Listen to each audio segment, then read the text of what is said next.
ഹൈക്കോടതി നിർദ്ദേശിച്ചിട്ടും മന്ത്രി സജി ചെറിയാനെതിരെ ക്രൈംബ്രാഞ്ചിന്റെ അന്വേഷണ സംഘം രൂപീകരിക്കുന്നത് വൈകുന്നു.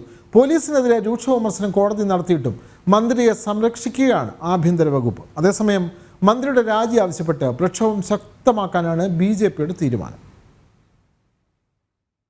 മന്ത്രി സജി ചെറിയാന്റെ ഭരണഘടനാ അവഹേളന പ്രസംഗത്തിൽ ക്രൈംബ്രാഞ്ച് അന്വേഷണത്തിന് ഈ മാസം 21-നാണ് ഹൈക്കോടതി ഉത്തരവിട്ടത്. സജി ചെറിയാൻ ഭരണഘടനയെ അവഹേളിച്ചിട്ടില്ലെന്ന പോലീസ് റിപ്പോർട്ട് കോടതി റദ്ദാക്കി. സജി ചെറിയാന്റെ വാക്കുകൾ നല്ല ഭാഷയിലല്ലെന്ന് നിരീക്ഷിച്ച കോടതി ഭരണഘടനയെ മാനിക്കുന്നതല്ല പ്രസ്താവനയെന്നും വിലയിരുത്തി. വിധി വന്ന ദിവസങ്ങൾ പിന്നിടുമ്പോഴും നടപടികൾ വൈകുകയാണ്. സജി ചെറിയാനെതിരെ ക്രൈംബ്രാഞ്ചിന്റെ അന്വേഷണ സംഘം രൂപീകരിക്കുന്നത് ഇനിയും ഉണ്ടായിട്ടില്ല. പോലീസിനെതിരെ രൂക്ഷ വിമർശനം കോടതി നടത്തിയിട്ടും മന്ത്രിയെ സംരക്ഷിക്കുന്ന നിലപാടാണ് ആഭ്യന്തര വകുപ്പ് സ്വീകരിക്കുന്നത്.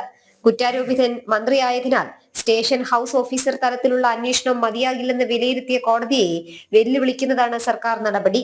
സത്യസന്ധനായ ഉദ്യോഗസ്ഥന്റെ അന്വേഷണത്തിന് ഉടൻ ഉത്തരവിടണമെന്നാണ് DGPക്ക് നിർദ്ദേശം നൽകിയത്. ഇതും ലംഘിക്കുകയാണ്. പല കേസുകളിലും കോടതി വിധി അംഗീകരിക്കുമെന്ന് അവകാശപ്പെടുന്ന ഇടത് സർക്കാരാണ് ഇവിടെ ഇരട്ടത്താപ്പ് തുടരുന്നത്. സജി ചെറിയാന്റെ വാക്കുകൾ നല്ല ഭാഷയിലല്ലെന്നും ഭരണഘടനയെ മാനിക്കുന്നതല്ല പ്രസ്താവനയെന്നും ഉത്തരവിൽ കോടതി നിരീക്ഷിച്ച സാഹചര്യത്തിലും രാജിവെക്കാതെ മന്ത്രിസ്ഥാനത്ത് ധിക്കാരപരമായി തുടരുന്ന പശ്ചാത്തലത്തിലും BJP ഉൾപ്പെടെ പ്രതിഷേധം ശക്തമാക്കുകയാണ്. ജനം, തിരുവനന്തപുരം.